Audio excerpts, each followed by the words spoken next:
10, 9, 8, 7, 6, 5, 4, 3, 2, 1, 0. Hi there, folks. I'm Kevin Allen, Chief Community Officer here at OpenEXO, and today I'm chatting with Chander Nagpal, who is one of the authors of India Reimagined. Chander, just introduce yourself, tell folks a little bit about yourself, and then we're going to jump into a few questions about the report, which is pretty awesome, released now. Sure, Kevin. So pleasure to join you. And then, hi, folks. I'm Chander Nagpal, originally from India itself, but been based out of Zurich, Switzerland, in Europe for the last 13 years. I've been a member of the OpenEXO community for almost 4 to 5 years now, certified trainer and coach and consultant, and been evangelizing exponential thinking and doing for the last few years and supporting different leading business organizations as well as startups and scale up on embracing exponential thinking and doing. And as Kevin, you briefly mentioned, along with Salim and with contributed and support from yourself and few other members from the OpenMCO community, I have been working on writing this report, which we released earlier today, called India Reimagined. So, pleasure to be with you once again. Awesome. It is. It's really great to be with you. And so we have a number of questions that we've put together. And so we'll jump straight into those. And the first one is, having written the report, having gone through that, could you just share a little bit about the methodology that was used for those people who perhaps don't know anything about exponential organization? Okay, so let me try to be brief. It's a very big question, perhaps, Kevin. But for those who are not familiar with the exponential framework and the methodology, let me respond to that and I'll come to the report part of it. We are living in a disruptive era where things are changing constantly, whether it's a consumer behaviors and socioeconomic dynamics, regulatory frameworks, and obviously the technology is the biggest change which is happening. And I would say the cliche of change is only constant is probably most relevant in today's era. Obviously, as a business leader of an organization, whether you're a large incumbent or a startup or scale up, whether you're sitting in India or in Switzerland or US or China, doesn't matter which part of the world, and whether you are into financial services or manufacturing or agriculture, one thing is common is that yes, the business practices and the ways of working which worked enabled business leaders and organizations to do reasonably well in the 20th century. They are not applicable certainly in today's era and today's decade, which is constantly evolving. So therefore, I would say it has required new business model, operating model, and management models. And this is where the exponential framework and the philosophy and the methodology fits in, which says, okay, fine, yes, as established by Salim Ismail and Peter Diamandis around 2014, it's almost a decade ago, they said for organizations to survive and thrive, they need to be scalable and adaptable, they need to be agile and resilient, and to give a phrase to such organizations who are doing well, they call the term exponential organizations, which are not thinking 10%, but they are thinking 10x. They are thinking in terms of what they can do 10x better, faster, and cheaper. So the whole framework around exponential thinking and doing has been one to identify whether you are an exponential organization or not, and then secondly to enable you and inspire you to move in the journey of transforming yourself and be driven by a massive transformative purpose and adapt and embrace the exponential organization attributes. So that's the exponential organization framework in a nutshell. And I would say, okay, obviously, if you're interested to learn more about it, one is obviously you can refer to briefly in the report and more so read our book, which got released earlier in the year on Exponential Organizations 2.0. So that's given this context, I would say for a lot of us in the exponential organization community, Kevin, India has been a sweet spot for the last few years for multiple reasons. One, in the last decade, we have seen a substantial growth in the Indian economy. Perhaps if I'm not wrong, I'm not an economist, I'm a consultant and a coach and work with the Thomson Reuters and UBS and others in the past who have an affinity for numbers. So way back in 80s, Indian economy was of the size of close to 150 billion USD, became close to 450 billion by the end of 1990s. But now Indian economy is standing at 4 trillion. It's become the fourth largest economy in the world. So it's become a relevant player. So from 20th or 25th economy in the world, obviously. And then in the last few decades, we have seen emergence of large global players, whether it's tech giants or players like Infosys and HCL and Tata, TCS and others, as well as manufacturing players in different areas. So India has become a relevant growth story, and Indian businesses have become a relevant growth story. So that was a trigger for a few of us, especially myself and Salim, to see to it, okay, fine, where does India incorporation in the Indian businesses stand right now in terms of their future readiness, but also looking back in terms of what has been enabling them to become successful the way they have been doing. So, Yes. with that context, we thought of understanding the dynamics of the Indian businesses, and obviously, we could not have studied a large Indian organization. So we restricted ourselves to what is a creme de la creme or a representative sample of the large Indian firms, which is around the Nifty 50, the index, which is well established here in India. So just like the S&P 500 you have, or the FTSE 100 in UK. So India Inc. is represented through the index called Nifty 50, which are the top 50 firms coming from 15 different critical sectors of the economy. So we deep dive into these 50 individual firms to one, understand where do they stand right now with respect to key success factors of becoming future ready and becoming successful, and second is to identify the key strength and also key opportunities for improvement to one, become future ready. And I would say the key theme we have been having in mind, and that's where the title of the report also is, in terms of a reimagined India, something which is Yeah. sustainable, competitive, and enabling the business organizations of India to transform the world for a better future, something which we relate to as an openings to community as well. Absolutely. And from the research, how are those leading companies transforming to meet the demands of an exponential future? Not all the companies have certainly emerged as exponentials, and that's not a surprise, Kevin. So, how would we define exponential organization? Is combination of three dimensions, I would say. One, an organization is purpose driven and not driven by tactical vision and mission, which is more around looking into creating profits and or becoming the number one player in the industry or the geography. What we look for in an organization to be termed as exponential, one of the biggest prerequisites is they have something which we call as a massive transformative purpose. Yeah, so something which is inspiring and something which is focusing on truly transforming the world for a better future. Yeah, so that's one base key criteria, I would say, for an organization to be quote unquote even qualify to be considered exponential. And the second dimension is, as I was referring earlier in the response to you, is we are looking into organizations which are scalable and adaptable, who are agile and resilient, and who are focusing on 10x as much as they are looking into 10% as well.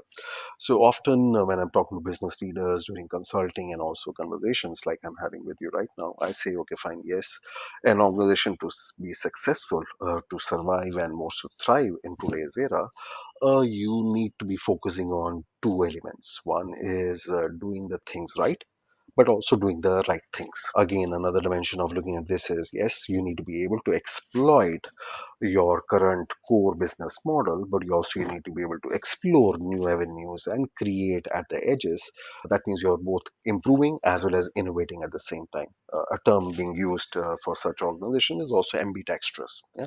Hmm. But from our perspective, what we are saying is, for organization to be really successful in the future, you need to be thinking exponential because we are living in an exponential world. You need to be thinking disruptive because we are living in a disruptive world. So therefore, you have a choice to make. Either you can be disrupted or you can be the disruptor. Yeah. And if you want to be the disruptor, the one way and only one way for you is to become an exponential organization. Yeah.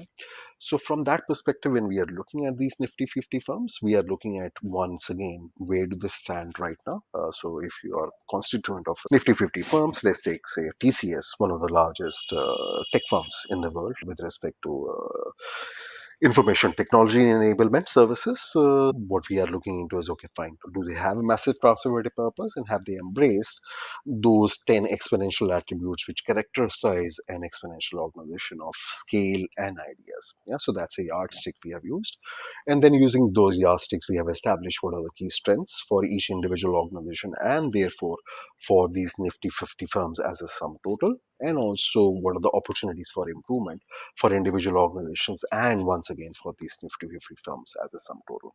So ultimately, you have performed an exponential quotient analysis on all these firms. And can you share a little bit about what that outcome looks like? So obviously, I don't want to read out the report. So yeah, true. So as obviously, I think as a part of this conversation, aim is to inspire those who are listening to this conversation we are doing right now, Kevin, is to inspire them to come and download the report and read about what we have shared.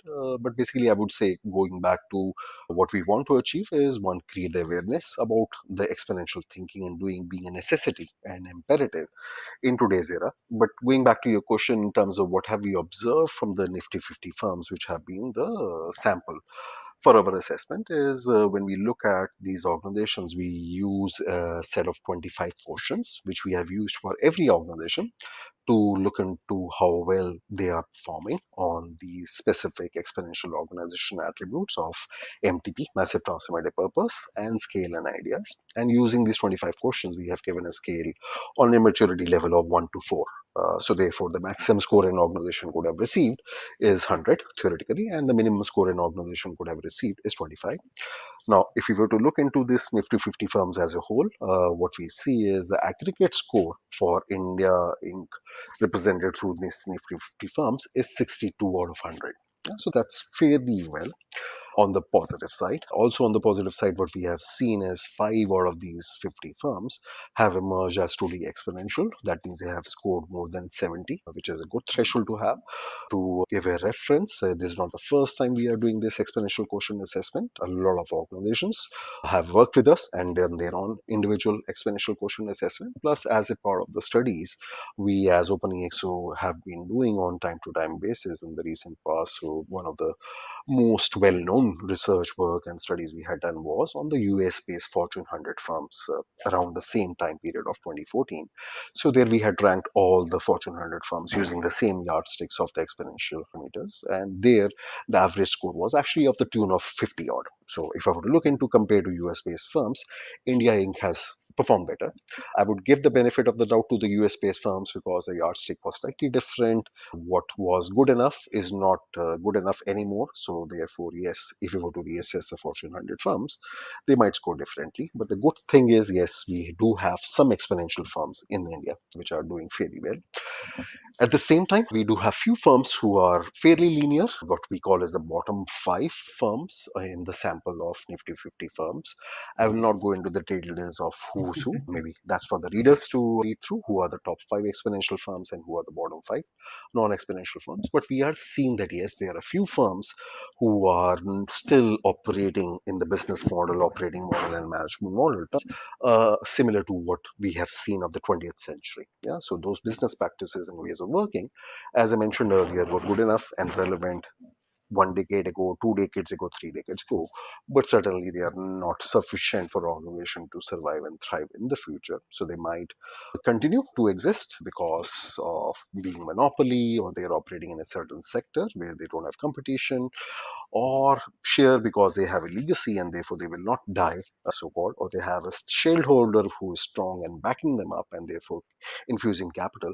But the question mark is, are they agile and resilient enough to be able to create a better future, to be able to create a sustainable and competitive India? That's where we see the opportunities. So obviously on the bright side, we see 4 key strengths, I would say, being displayed by these Nifty 50 firms as a whole. And then also we see potentially 4 key opportunities for improvement, which are fairly representative of India Inc., these Nifty 50 firms as a whole. Yeah. So I would say our focus would be to have the Indian leadership, whether you are part of the Nifty 50 or you are a large incumbent firm which is not part of the Nifty 50, or you're SME, a scale up, or a startup, to read the report and understand and get insights in what is being done well by these Nifty 50 firms. Replicate those success stories if you're not already doing it, but more so significantly, the key message I would say we have through the report for the policymakers and the Indian leadership again part of Nifty 50 or otherwise, is to focus on your key opportunities for improvements, the gaps we have identified through this report. And what we believe is if you were to act on those key gaps as well as sustain those strengths and leverage those strengths which are being displayed by the Nifty 50 firms, then obviously the probability of success, probability of India Inc. becoming sustainable, competitive, and resilient and adaptable, therefore creating a reimagined India which is capable of becoming a 5 trillion economy or a 10 trillion economy in the near future is far more probable.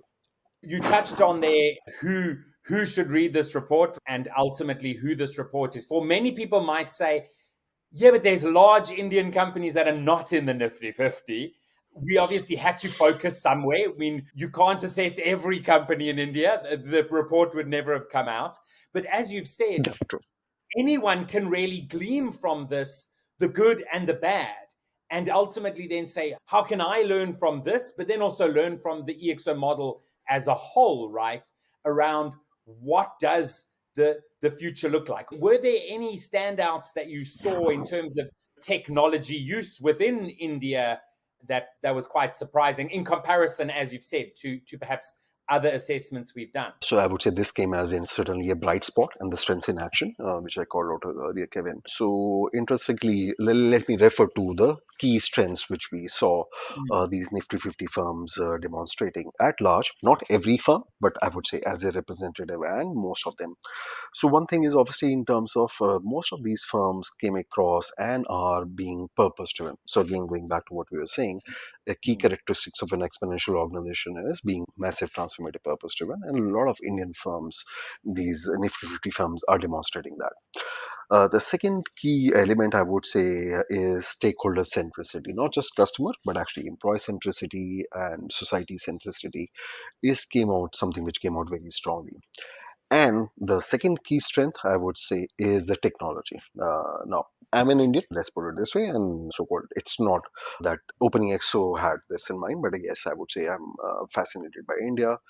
And even though I'm living outside for the last 10, 12 years, it was a fresh pair of eyes for me. Yeah, because I've not been tracking Indian companies and while I've been working with few in the past, I would say the degree with which these Nifty 50 firms demonstrated how well they have embraced the digital agenda was remarkable. In fact, I would say on some elements, these Nifty 50 firms, and few of them especially, have shown that they are far ahead of the global companies as well.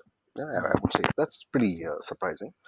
And obviously, we have shared some of those examples of what is being done. But at a broad level, I would say whether courtesy COVID acting as accelerator or by choice, a lot of these Nifty 50 firms have been embracing digital and deploying different established and emerging technologies and solutions across the organization value chain, both in terms of improving efficiency and effectiveness, but also in terms of creating platforms, creating ecosystems, and creating new business models, creating new revenue streams. Yeah? So I would say that was very pleasant and positive surprise again on the positive side. And I think even though we have not looked into it because our focus was Nifty 50 firms, it's well known that on two dimensions, India has been embracing digital in the last decade or more than that as well. So India is obviously world's largest country by population, is the fourth largest economy by obviously sheer size, but also it's leading the way in terms of digital ecosystems. Yeah, I say digital ecosystems is in terms of the financials. So we talk about decentralized finance, DeFi, and inclusion, and so on and so forth. It's remarkable to see that India accounted for close to 50%, mind your numbers, 50% of the financial transactions which happened globally in 2022 on real-time basis. Yeah, so these are real-time financial transactions. Yeah? Now, yes, by population size, one could argue India accounts for close to 10% of the world's population, but 50% of the financial transaction, which is far ahead of US, UK's, developed Europe, China. So that has been led by one, I would say, the business ecosystem embracing and creating the relevant infrastructure. And also, I would say the Indian government on a centralized basis, kudos to them, in terms of evangelizing this. Yeah, so I would say this is something which has really struck with us, and we have highlighted what is India doing at this 50 terms. The second dimension is how the India Inc. is embracing different exponential technologies. So some of the Indian firms, partly represented in the report, are shifting to green. Yeah, and there are new companies which are emerging, which are leading the way of creating green economy, setting up one of the largest solar centers, parks in the world. Yeah, and looking into renewables, part of it, for example, or looking into how do we leverage blockchains and IoTs. Yeah, so there are certain niche and best practices. Now, this is a strength, but I would say an opportunity for the India Inc. because a lot of focus, as we have highlighted in the report, of the digital agenda in the last few years has been on automation. Yeah, improving your organization value chain, increasing the efficiency and effectiveness, improving customer experience. But now, as we shift gears, an opportunity lies for the India Inc. to leverage the most talked about technology, artificial intelligence. Yeah, so how can we leverage AI to not just improve the organization value chain, but how to create true revenue models? Can I leverage drones and IoTs and sensors and 3D printing, not again to improve my current business, but how to create new business models altogether? Yeah. So here I would say yes. On the positive side, we are seeing Indian companies leading the way in a lot of shapes and forms, but also in an opportunity for them to really think at these disruptive exponential technologies to be able to disrupt and create new business models altogether. So tremendous opportunity there. Absolutely. And so, would you say you can see a future where many Indian companies are really actually leading the global market in terms of innovative, sustainable So practice? my response would be twofold, Kevin, to that. One, I'm Indian by origin, so I would be very proud of Indian companies leading the way in terms of innovation and sustainability. And the second dimension of my response would be yes, based on what I have seen and observed, and as part of the writing of the report, understanding and analyzing the Nifty 50 firms, at least as a sample, which I would say is fairly representative of the larger Indian economy and India Inc. as a whole, so called. Yes, they seem to be doing the right things, as I said, but also doing the things the right way. So I would say the combination of these two would be the key enabler. So I would say there are three key potential strengths India Inc. and Indian economy as a whole could focus on and leverage, as we have identified in the report, is obviously in terms of embracing digital to identify new, innovative, and sustainable business models. So, what is that India Inc. can do to contribute towards that global agenda? How can I look into becoming green economy and growing while staying positive on that dimension? So that's one in terms of going towards addressing the big, one of the biggest perhaps challenge we are facing as humanity, as economies, is to shift gears from conventional energy to green part of it, so that transition. The second is, I would say, in terms of a lot of Indian companies have been focusing over the last several decades of their existence, whether they are the new economy firms or their old names, which are there in the Nifty 50s, like Tata's and Mahindra's groups, which have been there for several decades and continue to grow big. The focus of these firms have been primarily Indian economy, the Indian population, and the Indian demand. Yeah. I would say herein lies the opportunity for them to think beyond Indian borders, Indian geography, both in terms of demand and supply, to become true global MNCs, multinational corporations. Yeah. So again, leveraging the innovation cycle to think exponentially new business models in terms how can they become scalable? Yeah. How can they become adaptable to be able to not just serve the Indian markets, but to serve the global markets? Yeah.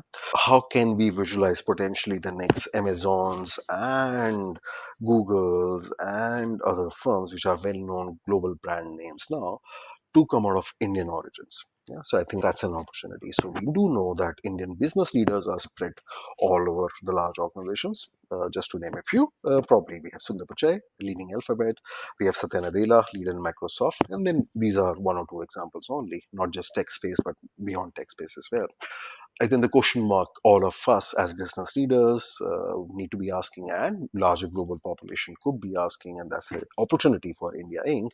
is what would it take for the next top 10 or top 50 global firms to be coming from Indian origins? Yeah, not just Indian leadership leading the Indian global firms, but actually one of the Indian firms becoming the top 10 or top 50 global organizations in terms of not just size and revenues, but I would say by impact.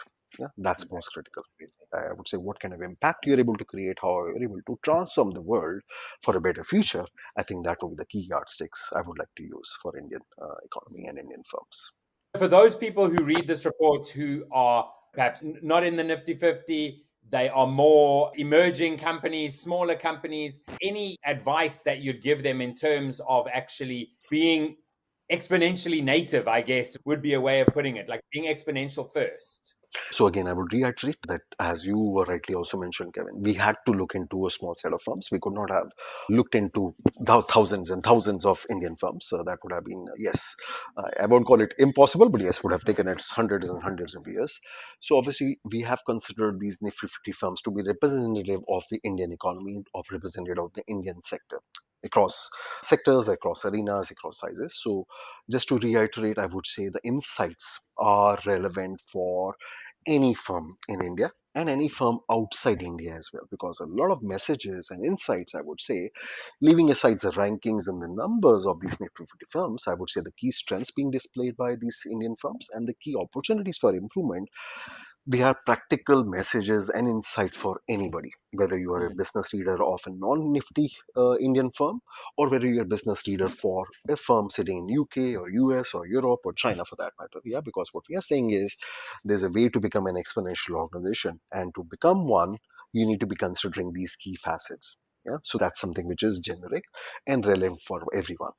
So that's one thing. Going back to your other part of the question, I would say again, as we have talked about in the report, if you're an Indian business leader, again, whether Nifty 50 or non 50, and also, I would say this is applicable to the policymakers. So, obviously, we are not targeting bureaucrats and the Indian political leadership to be a key reader of this report, but I would love to have them look at it and get inspired once again, because our key message is it's a reimagined India through obviously the business ecosystem of India to be able to create a sustainable, competitive India and the 5 trillion economy and the trillion economy, which is a vision and the mission and the purpose of the current incumbent government and hopefully any political party which might be coming up in the future as well. So, there I would say there are three key messages for the business leadership. One is understand and appreciate that we are living in a disruptive exponential world, and therefore still staying linear and following the practices of 10% improvement, 20% improvement is not good enough. Yeah, it's good but not good enough. It will not enable you to thrive in the future, to be able to create the impact, to be able to really optimize your potential of the people and the organization. So that's one key message, is we invite the readers through this report to understand and appreciate the exponential way of working, to exponential point of view. Yeah, so that's one request, invitation, call to action, if I would call it that way. The second invitation, call to action, is for the Nifty 50 leaders, where we have been able to provide their scores at least an aggregate level, but we will be more than happy to have conversations with the business leaders of these Nifty 50 firms to go deeper into their exponential scores, to look into on which specific attributes they have done well and they have not done well. And we are again, once again, openly inviting them for a conversation if you're part of the senior suite or middle management of these firms, to really reach out to us to really understand how you can become an exponential organization, or how you can sustain being an exponential organization if you're already one. Yeah, so that's the key message. The third is, if you are not business leader for any of these Nifty 50 firms, then again the same message is, what can you learn from these Nifty 50 firms, at least in terms of best practices, what are they doing well, but also in terms of the key opportunities for improvement we have highlighted for these Nifty 50 firms. Yeah, and some of those positives, strengths, and some of those opportunities for improvement, gaps, would be relevant perhaps for your organization as well, whether you're a large incumbent firm or you're an SME or a startup or a scale up. The messages, I would say, are universal, that yes, to survive and thrive in the future, to be the disruptor instead of being the disrupted, one, you need to be having an MTP, you need to embrace those exponential attributes, and you need to leverage the exponential technologies which are riding the change, whether it's AI, blockchain, 3D printing, sensors, IoTs. We have 20 different disruptive exponential technologies which are happening right now as we speak. And it's an opportunity for you as a business leader of any organization, whether Indian or global, to really see to it how can I leverage and embrace these exponential technologies to, one, create a new business model or improve my existing business model as a whole. So I would say these are the three key messages I would have. Awesome, Chand. I mean, ultimately, we've shown over the years since publishing the first Exponential organizations that the methodology and the framework has been leveraged by all sorts of organizations, from those large to small to nonprofits, even some government departments. And so there are insights here for pretty much everyone. And with that, Chand, I think we come to an end here. It's been amazing chatting to you to get some insight into this India Reimagined report. Any last words you want to share with the viewers before we close out today? So I would say, as I was mentioning, obviously India has been a success story. And when I'm having conversations with few of my ex-colleagues and people in my business network within India and abroad, I would say is a question mark is India is already doing well. Some of the Indian firms are doing well already. So what else? So I would say the exponential point of view is fairly new to Indian business leadership. And we hope that through this report, we are able to invite creating awareness, but more so importantly, I would say the invitation is to the business leadership to really understand and appreciate that yes, working on quality improvements, working on customer experience is not going to be sustainable. It will not enable you as a business leader and your organization, and more so India to be able to realize its true potential. So that's a last keyword I would say is, if you want your organization and India to become sustainable, competitive, and be known for innovative and be an innovation, not jugaad innovation, but true innovation, I would say, then exponential way of working is a way to progress and think and do. So that's perhaps an invitation once again. Thanks so much, Chanda. And the next step for you is to go ahead and download the report. You can do so at a link below. So go ahead, download it, and then also share it with folks who you think could really benefit from this. Ultimately, as Chanda has spoken about, exponential organizations are purpose-driven first, and that's what we need for the world, for the planet. This can benefit you if you're in India or not. And so go ahead and do that. It's been amazing chatting to you. Chanda, thanks so much for being with us today. And yeah, we will see you all soon. Go get that report right now.